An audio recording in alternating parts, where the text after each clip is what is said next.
Wah, sekarang kita berbicara tentang struktur organisasi. Kira-kira nih di perusahaan ya, jabatan apa yang suka nyari buah? Ayo. Tapi nama buahnya itu nggak lengkap. Ya, ini ada jabatan ya. Jabatan ini suka nyari buah pokoknya. Oh, kemana-mana nyari buah. Cuma nama buahnya nggak lengkap. Kira jabatan apa, wah? Keren bisa jawab. Pertanyaannya sih keren tentang organisasi perusahaan ya. Kok jabatannya aneh? Jabatan yang suka nanya buah, tapi nama buah yang ditanya tidak lengkap. Ntar dulu, mulai dari bawah ini ya. Leader, mana nanya buah dia. Foreman, for untuk men laki-laki, nggak nanya-nanya. Supervisor, super sama visor, enggak. Manajer, ini suka nanya nih, mana manajer, ya mana jeruk, mana. Wah, sekarang pertanyaan tentang dunia elektronik nih. Coba jawab ya kalau memang ente itu ahlinya tebak-tebakan sedunia ya. Dia membaca buku rajanya tebak-tebakan. Nih, kenapa kipas angin itu muter-muter?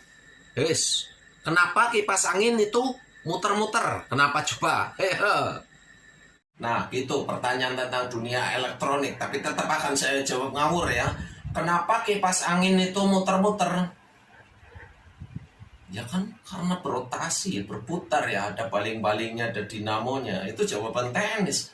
Kalau jawaban secara tebak-tebakan, kenapa kipas angin muter-muter? Itu sama aja pertanyaan kenapa jam muter-muter terus. Itu kan ternyata jawabannya adalah mencari angka 13 ya. Ini kenapa nih kipas angin muter-muter? Kalau hal yang berhubungan dengan muter-muter kan jalan-jalan, muter-muter biasanya nyari alamat. Nah, itu kipas angin lagi nyari alamat. Wah, nanti kalau alamatnya udah ketemu, si kipas angin udah nggak mau muter alias kipas anginnya mati. Coba dah. Wah, sekarang tebak-tebakan tentang negara ya. Tebak-tebakan negara nih. Kira-kira ya. Ini kira-kira. Jawab dengan versi tebak-tebakan, jangan berpikir serius. Negara apa yang ternyata namanya itu kurang lengkap namanya? Ayo, negara apa yang ternyata namanya itu kurang lengkap? Ayo. Negara yang hurufnya itu kurang ya. Tadi pertanyaannya ya, negara yang hurufnya kurang. Ada sebenarnya negara yang hurufnya kurang. Kalau di bahasa Indonesia itu kenyang. Seharusnya kan kenyang ya, tapi kurang huruf N sama G. Jadi itu harusnya kenyang, tapi karena mungkin hurufnya hilang 2, jadi namanya kenyang aja ya. Harusnya kenyang itu negara yang hurufnya kurang. Wah, satu pertanyaan nih yang sangat fenomenal pertanyaannya nih.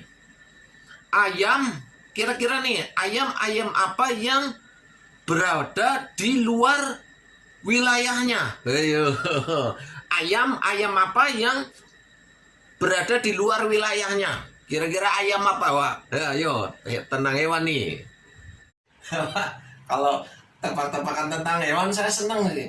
Itu imajinasinya di luar Nurul ya. Nurul siapa nggak tahu ya. Ada Nurul. Nih, ayam apa yang berada di luar wilayahnya? Ayam yang berada di luar wilayahnya adalah, mau tahu? Mau tahu nggak? Klik like dulu sama dibagikan.